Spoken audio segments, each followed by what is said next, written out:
Hello everyone, this is Pooja from Government College for Girls, Kalamvali. Today we are going to discuss about the coordination.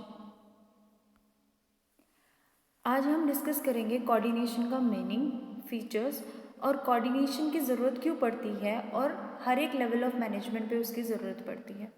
Then इसके अलावा हम कुछ important concept हैं management के, हम वो भी डिस्कस करेंगे, that is managerial skills, competencies, skill inventories and multi-scaling. So the very first topic is coordination. Coordination का मतलब होता है बेसिकली एक प्रोसेस होती है जिसके थ्रू आप एडजस्टमेंट करते हो जो अलग अलग एक्टिविटीज़ होती है ऑर्गेनाइजेशन की उनके बीच में, ताकि जो ऑर्गेनाइजेशन का ऑब्जेक्टिव है उसको सक्सेसफुली अचीव किया जा सके. So coordination is basically it refers to establishing harmony among the various parts of a system, or in other words we can say that coordination is to balance the various activities of the system so that the objective of the business can easily achieved. The next topic is what are the features of coordination. Coordination के features हैं, सबसे पहला features है कि it integrates the group effort. Coordination की ज़रूरत आपको तब महसूस होती है जब आपको कोई भी ग्रुप एफर्ट करना पड़ता है किसी भी ऑर्गेनाइजेशन के ऑब्जेक्टिव को अचीव करने के लिए. आप ये कह सकते हो कि कोई भी ग्रुप एफर्ट, क्योंकि हमने मैनेजमेंट में ये रीड किया है कि मैनेजमेंट जो है वो एक ग्रुप एफर्ट होती है, एंड किसी भी ग्रुप एफर्ट को कंप्लीट करने के लिए आपको कोऑर्डिनेशन की ज़रूरत पड़ती है. The next is it ensures the unity of actions. Coordination का जो नेचर है वो ये है कि इसकी वजह से आप यूनिटी ऑफ एक्शंस कर सकते हो. इसका मतलब है कि कोऑर्डिनेशन एक प्रोसेस होती है जिसके अंदर आप एफर्ट्स डालते हो ताकि आप जो अलग अलग एक्टिविटीज़ होती हैं ऑर्गेनाइजेशन के उनके बीच में एक कोऑर्डिनेशन एस्टेब्लिश कर सको.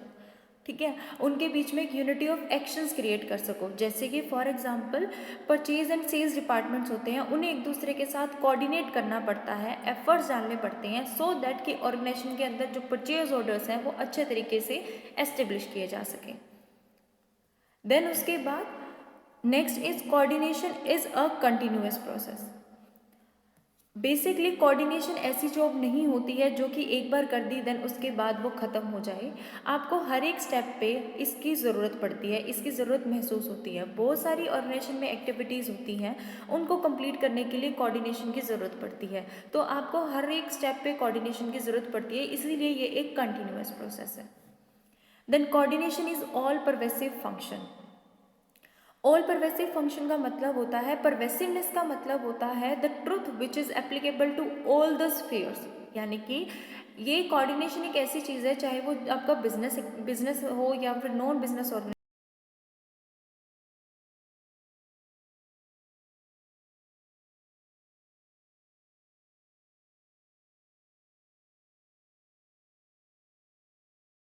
इम्पॉर्टेंट होता है. अगर टाइम टेबल नहीं होता तो उसकी वजह से क्लैशेस हो जाते हैं टीचर्स के बीच में, लाइक कि कौन किस टाइम पे क्लास लेगा. तो प्रॉपर कोऑर्डिनेशन एस्टेब्लिश करने के लिए आपको कोऑर्डिनेशन की ज़रूरत पड़ती है. ठीक है, in the same way purchase order, अगर कोई प्रोसेस वाली ऑर्गेनाइजेशन होती है जिसके अंदर सबसे पहले आप परचेज करते हो, देन उसके बाद उसका प्रोडक्शन करते हो, प्रोडक्शन के बाद आपको सेल करते हो तो फाइनेंस आता है, देन उस फाइनेंस को वापस से प्रोडक्शन में लगाया जाता है. तो यानी कि इस तरीके से कोऑर्डिनेशन एक ऑल परवेसिव फंक्शन होता है जो कि बिजनेस और नॉन बिजनेस ऑर्गेनाइजेशन में सब में ज़रूरत पड़ती है. Then it is the responsibility of all the managers. Coordination का मतलब ये नहीं होता कि सिर्फ टॉप लेवल मैनेजमेंट ही उसको करेगी या फिर लोअर लेवल मैनेजमेंट ही उसको करेगी. कोऑर्डिनेशन की ज़रूरत हर एक लेवल ऑफ मैनेजमेंट पे ज़रूरत पड़ती है, चाहे वो टॉप लेवल हो, चाहे वो मिडिल लेवल हो, चाहे वो लोअर लेवल मैनेजमेंट हो. अलग अलग एक्टिविटीज़ जो हैं उनको परफॉर्म किया जाता है और हर एक एक्टिविटी इम्पॉर्टेंट होती है और हर एक एक्टिविटी को करने के लिए कोऑर्डिनेशन की ज़रूरत पड़ती है. सो इसीलिए कोऑर्डिनेशन को एस्टेब्लिश करना एक ऑर्गेनाइजेशन में, वो पूरे सारे जो मैनेजर्स होते हैं, चाहे वो टॉप लेवल, मिडिल लेवल और लोअर लेवल, हर किसी की ज़रूरत होती है और हर किसी की रिस्पॉन्सिबिलिटी होती है. Then coordination is a deliberate function. Deliberate function का मतलब होता है कि कोऑर्डिनेशन जो है उसको क्रिएट किया जाता है, उसके लिए एफर्ट्स डाले जाते हैं सो दैट कि कोऑर्डिनेशन को एस्टेब्लिश किया जा सके. से only cooperation does not suffice but coordination is also needed. Basically the statement says कि coordination के लिए cooperation से काम नहीं चलता, आपको coordination भी establish करना पड़ता है एक organization के अंदर, ठीक है। सो कोऑर्डिनेशन और कोऑपरेशन दोनों का ही होना बहुत ज़रूरी होता है एक ऑर्गेनाइजेशन में। सो बेसिकली कोऑपरेशन का मतलब क्या होता है? कोऑपरेशन का मतलब होता है it refers to the desire to work collectively, it originates effortlessly. Basically cooperation के लिए आपको एफर्ट्स डालने की ज़रूरत नहीं पड़ती, वो अपने आप हो जाता है। बट कोऑर्डिनेशन के लिए आपको पर्सनल एफर्ट्स या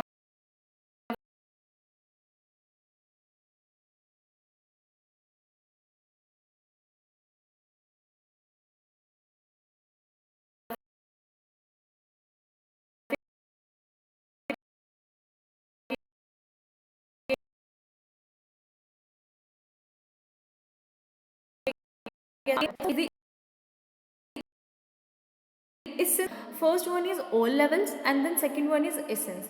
ऑल लेवल्स का मतलब है कि चाहे टॉप लेवल हो, चाहे मिडिल लेवल हो, चाहे लोअर लेवल हो, तीनों लेवल्स पे कोऑर्डिनेशन की ज़रूरत पड़ती है मैनेजमेंट में, राइट। अगर टॉप लेवल होती है तो उसे प्लानिंग करनी होती है, प्लानिंग करने के लिए उसे अलग अलग डिपार्टमेंट की अलग अलग एक्टिविटीज़ जो होती है उनको ध्यान में रखना पड़ता है, तो वहाँ पे कोऑर्डिनेशन की ज़रूरत पड़ती है। देन अगर मिडिल लेवल की बात करें तो मिडिल लेवल इम्प्लीमेंटेशन का काम करती है, तो अगर उसे अपनी एक्टिविटीज़ या फिर कोई भी प्लान्स होते हैं उनको इम्प्लीमेंट करवाना है तो उसे कोऑर्डिनेट करना पड़ेगा टॉप लेवल के साथ भी और लोअर लेवल के साथ भी। अगर लोअर लेवल की बात करी जाए तो वो आगे फोरमैन से काम कर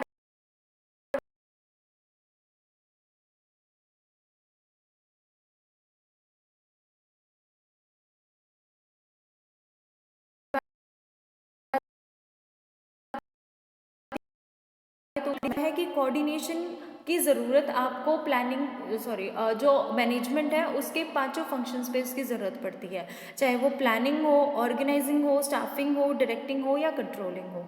पांचों फंक्शंस पे आपको कोऑर्डिनेशन की ज़रूरत पड़ती है। जब आप प्लानिंग करते हो तो उस टाइम पे आपको कोऑर्डिनेशन की ज़रूरत पड़ती है, क्योंकि मैनेजमेंट की थिंकिंग प्रोसेस होती है और वो उसे ध्यान में रखना पड़ता है कि अलग अलग डिपार्टमेंट, अलग अलग एक्टिविटीज़ कौन कौन सी होंगी। सो दैट्स वाई कोऑर्डिनेशन की ज़रूरत पड़ती है प्लानिंग पे। ऑर्गेनाइजेशन पे भी ज़रूरत पड़ती है, वो इस वजह से क्योंकि जो मैनेजर होता है उसे एफर्ट्स डालने पड़ते हैं ताकि वो कोऑर्डिनेशन बना सके अलग अलग डिपार्टमेंट्स के बीच में और अलग अलग लोग जो उन डिपार्टमेंट्स में काम कर रहे हैं उनके बीच में।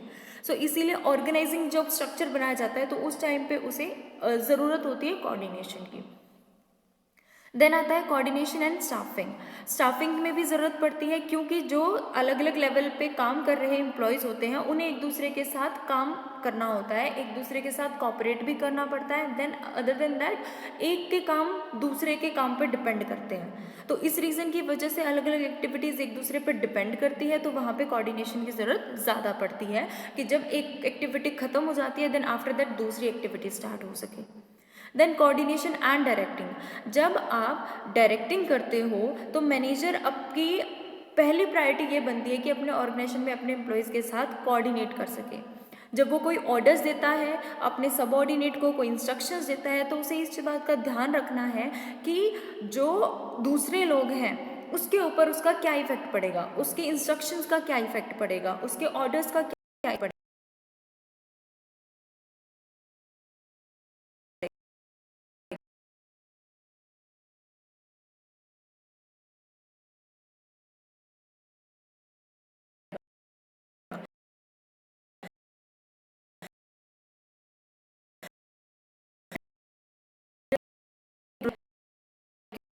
हार्मोनाइजेशन करते हो, एडजस्टमेंट करते हो। तो जितने रिसोर्सेज अवेलेबल हैं उनसे आप ऑर्गेनाइजेशन के ऑब्जेक्टिव को कैसे अचीव कर सकते हो, उस चीज़ को ध्यान में रखने के लिए आपको ह्यूमन एफर्ट्स की ज़रूरत पड़ती है। और अगर आप ह्यूमन एफर्ट्स डालते हो तो आपको वहाँ पे फिर कोऑर्डिनेशन की ज़रूरत पड़ती है। सो बेसिकली हम ये कह सकते हैं कंक्लूजन के तौर पे इन अ नटशेल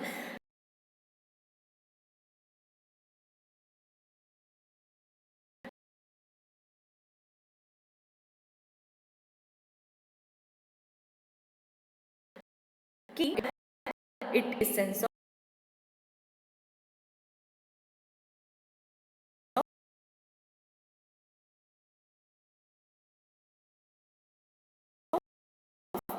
ऑर्गेनाइजेशन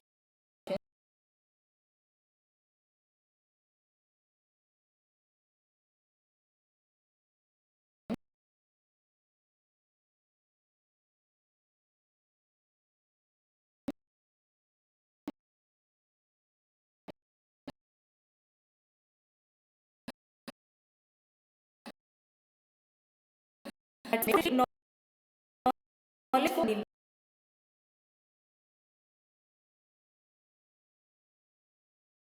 है, और मैनेजरियल स्किल जो एक मैनेजरियल स्किल्स वो स्किल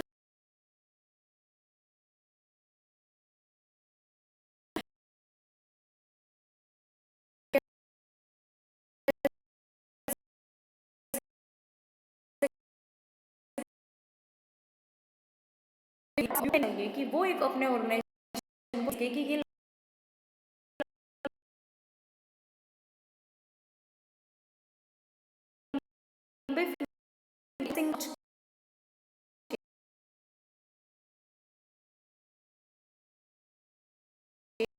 एज अ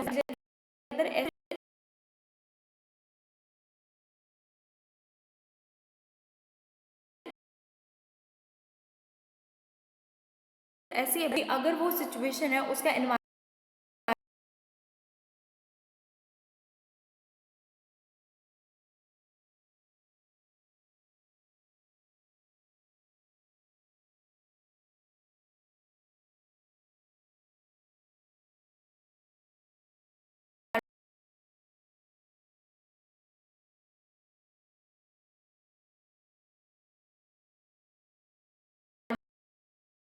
के manager to interact effectively with the people, ठीक है, यानी कि एक मैनेजर के अंदर ह्यूमन स्किल्स होनी चाहिए कि वो लोगों के साथ अच्छे तरीके से बात कर सके, उनके साथ अच्छे तरीके से इंटरेक्ट कर सके।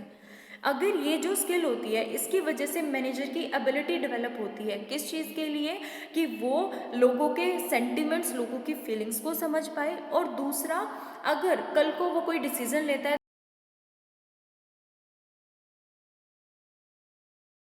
तो उनके पॉसिबल रिएक्शंस क्या होंगे, और अगर उनके वो रिएक्शंस होंगे तो उनका आउटकम क्या निकलेगा। ये सारी थिंकिंग या ये सोचने की पावर एक मैनेजर के पास होनी चाहिए, एबिलिटी उसकी इतनी होनी चाहिए। Then third one ability which is needed to for a manager is technical skills. Technical skills का मतलब होता है मैनेजर की नॉलेज और प्रोफिशिएंसी, कि वो अपनी कोई पर्टिकुलर जो प्रोसेस है या फिर पर्टिकुलर कोई टेक्निक है उसको हैंडल करने में कितना सक्षम है। अगर कोई टेक्निक है, कोई नई चीज़ आती है या कोई नई टेक्नोलॉजी आती है तो वो उसको किस तरीके से हैंडल करेगा, किस तरीके से पोजेस करेगा, वो जो एबिलिटी होती है उसको बोला जाता है technical skill, right. So basically एक मैनेजर जो होता है उसके अंदर ये तीन टाइप की स्किल्स की बहुत ज़्यादा ज़रूरत होती है, conceptual skills, human skills and technical skills. The next one is competencies. Competency का मतलब होता है basically mixture of skill, knowledge and attitude which makes the better performance possible. Competency का मतलब होता है एक पर्सन के अंदर, एक मैनेजर के अंदर नॉलेज, एटीट्यूड और स्किल, इन तीनों का एक ऐसा कॉम्बिनेशन होना चाहिए ताकि किसी भी परफॉर्मेंस को या किसी भी काम को अच्छे तरीके से किया जा सके। So the question arises, what do you mean by a skill, what do you mean by a knowledge and what do you understand by an attitude. Skill का मतलब होता है एक पर्सन की एबिलिटी किसी भी काम को अच्छे तरीके से करने की। So a person's ability to do something well is known as skill. Knowledge का मतलब होता है ability to use an information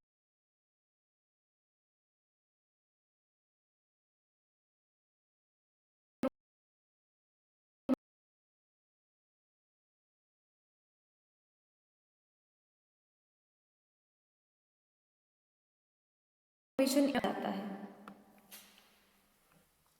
so ये तीनों चीज़ों का एक परफेक्ट कॉम्बिनेशन, मिक्सचर होना एक मैनेजर के अंदर बहुत ज़्यादा ज़रूरी होता है। कॉम्पिटेंसीज को basically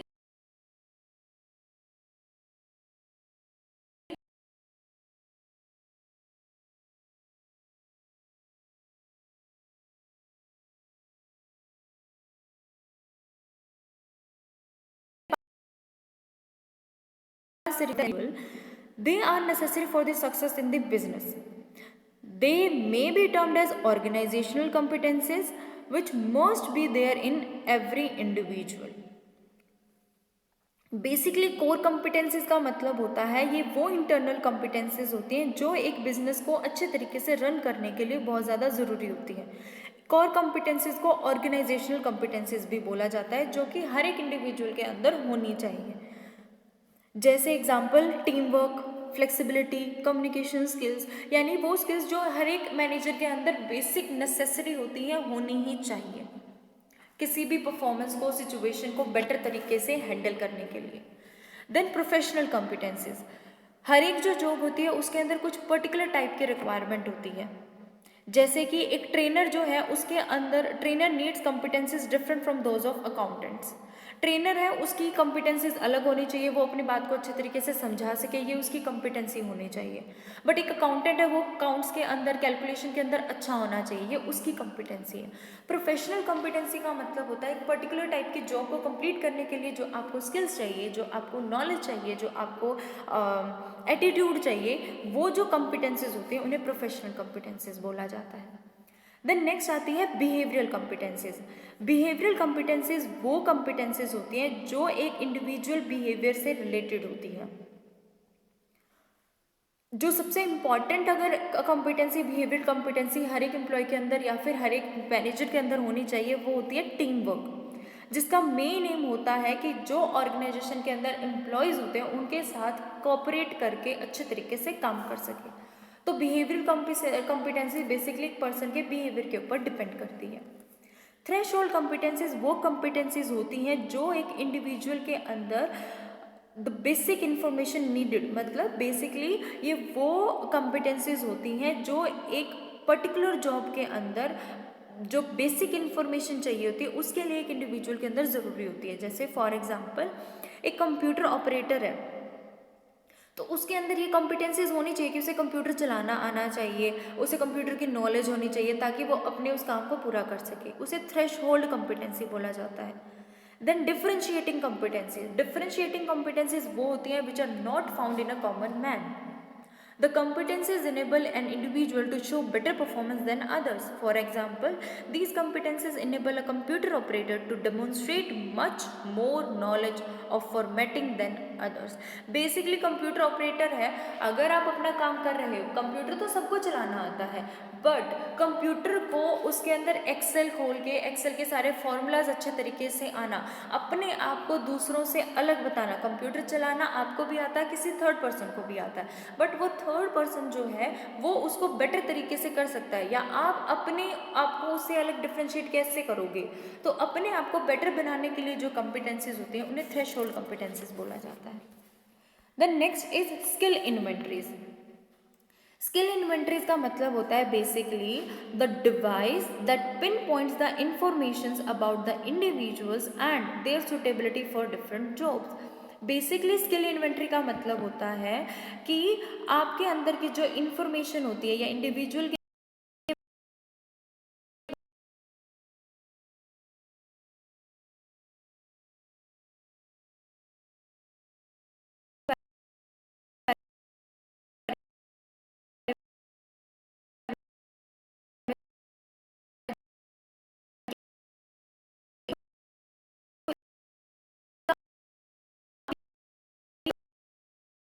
job, right. So basically जब आपका ट्रांसफ़र होता है, प्रमोशन होता है, ट्रेनिंग होती है, तो उस टाइम पे आपकी स्किल इन्वेंट्रीज जो होती हैं वो ज़रूरत पड़ती है। और जो स्किल इन्वेंट्री का मतलब होता है, इस स्किल इन्वेंट्री के अंदर आप क्या क्या इन्फॉर्मेशन रखते हो। बेसिकली स्किल इन्वेंट्री का मतलब होता है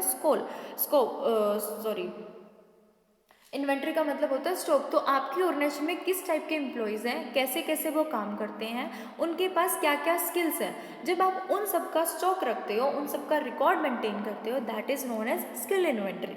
अब जब हर एक एम्प्लॉय का रिकॉर्ड रखा जाता है या फिर इन्वेंट्री रखी जाती है, या आप ये एक्सप्लेन करते हो कि हमारे ऑर्गेनाइजेशन में इस तरीके के एम्प्लॉयज़ हैं, तो आप उनमें क्या क्या डिफाइन करते हो। Name, age, health, education, willingness to travel, past experience, present experience, proficiency to speak foreign languages. तो अलग अलग स्किल्स की आपको ज़रूरत होती है, that are known as skill inventories.